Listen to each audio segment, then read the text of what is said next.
सरपंच देशमुखांची हत्या झाल्यावरती पंकजा मुंडेंचा एकदाच व्हिडिओ कॉल आला अशी माहिती सरपंच देशमुखांचे बंधू धनंजय देशमुख यांनी दिलेली आहे।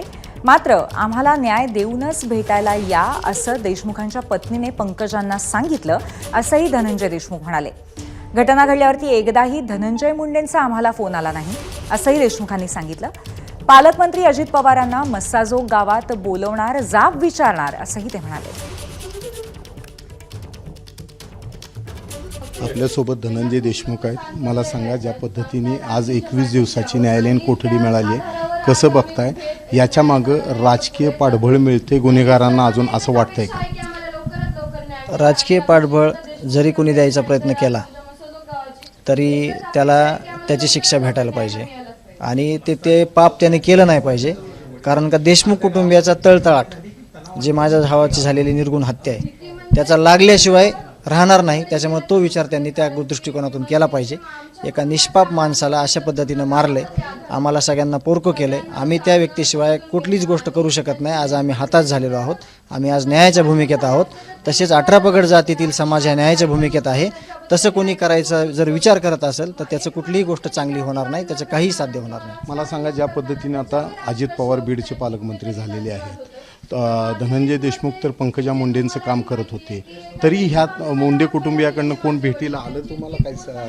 पंकजा ताईंचा व्हिडिओ कॉल आलेला होता, पण जे माजी पालकमंत्री होते ते देशमुख कुटुंबियाला 41 दिवसामध्ये फोन कॉलवर देखील बोललेले नाहीत किंवा कुठल्या प्रकारची त्यांनी आतापर्यंत एखादं पाऊल उचललेलं नाही हे। आणि जर असेल तर तुम्ही मला सांगा की त्यांनी काहीतरी प्रयत्न केलेत देशमुख कुटुंबियाला न्याय मिळण्यासाठी। पंकजांनी काय सांगितलं तुम्हाला व्हिडिओ? आम्ही वहिनी त्यांना बोलल्या होत्या की न्याय घेऊनच आमच्याकडे या, कारण तो BJPचा बूथ प्रमुख होता, म्हणून त्यांनी सांगितलं न्याय घेऊनच आमच्या घरी या तर आम्हाला न्याय भेटेल। अजितदादा पालकमंत्री झालेत, पालकमंत्री झाल्यानंतर काय संपर्क या संदर्भात? पालकमंत्री झाल्यानंतर संपर्क नाही।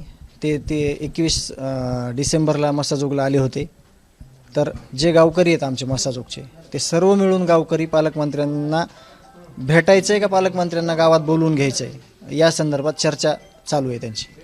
आता काय भेट घेऊन काय अपेक्षा वाटते तुम्हाला? ते गावकऱ्यांचा विषय आहे। गावकरी ज्या भूमिकेत आहेत, समाज ज्या भूमिकेत आहे त्यापुढे मला जाता येत नाही। मुख्यमंत्र्यांवर देखील यांचा दबाव आहे असं वाटतं? ते विचार त्यांनी केला पाहिजे।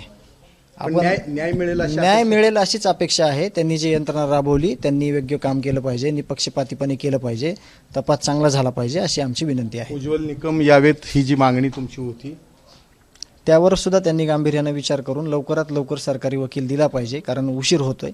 सरकारी वकील साहेब आम्हाला दिले पाहिजेत। तर हे होते धनंजय देशमुख। त्यांनी सांगितलेले पंकजा मुंडेंनी व्हिडिओ कॉल केला होता, मात्र त्यावेळेला स्वर्गीय संतोष देशमुख यांच्या पत्नीने त्यांना सांगितलं होतं की आम्हाला न्याय देऊनच परत इथं या, तोपर्यंत येऊ नका। मात्र धनंजय मुंडेकडनं कुठलाही संपर्क या कुटुंबाशी झाला नव्हता आणि आता मुख्यमंत्र्यांनी उज्ज्वल निकम यांची नेमणूक करावी आणि लवकरात लवकर आम्हाला न्याय मिळवून द्यावा ही मागणी धनंजय देशमुख यांनी केली। कॅमेरामॅन अवी कागदीसह सुनील दिवाण, ABP माझा। ABP माझा, उघडा डोळे बघा नीट।